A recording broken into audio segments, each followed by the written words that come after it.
Hi again.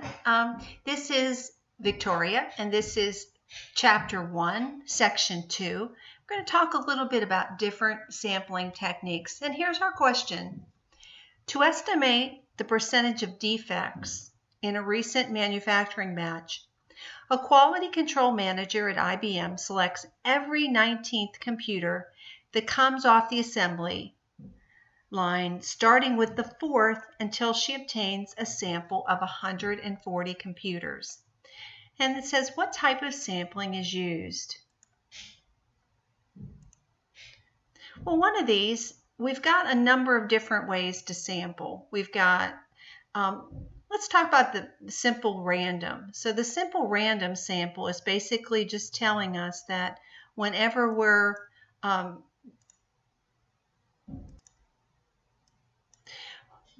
just going to make sure that we choose, we could use a random table generator, or we could put slips of paper, or we could do something so that we're just making sure that what we pick is totally random.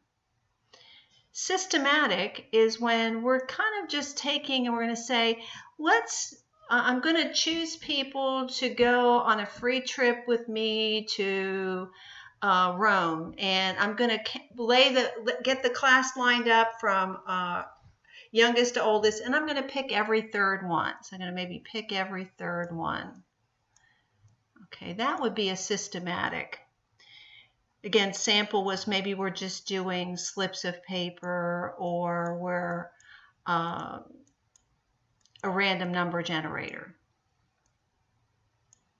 Convenience is just what you would think it probably is. The convenience is that, again, I'm going to take people to Rome, and I'm going to pick the first 7 people that walk in the door of my classroom. So that's just a convenience. And then these two are the ones that give me heartburn, the cluster and the stratified. The cluster and the stratified.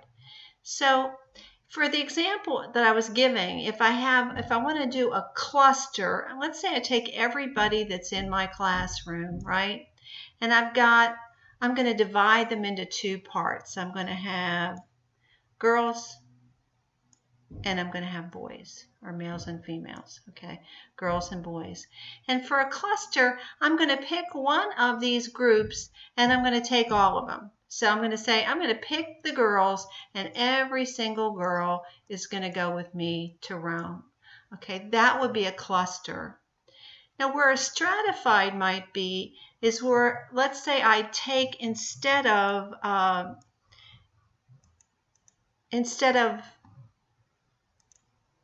so if I'm going to have a stratified, I'm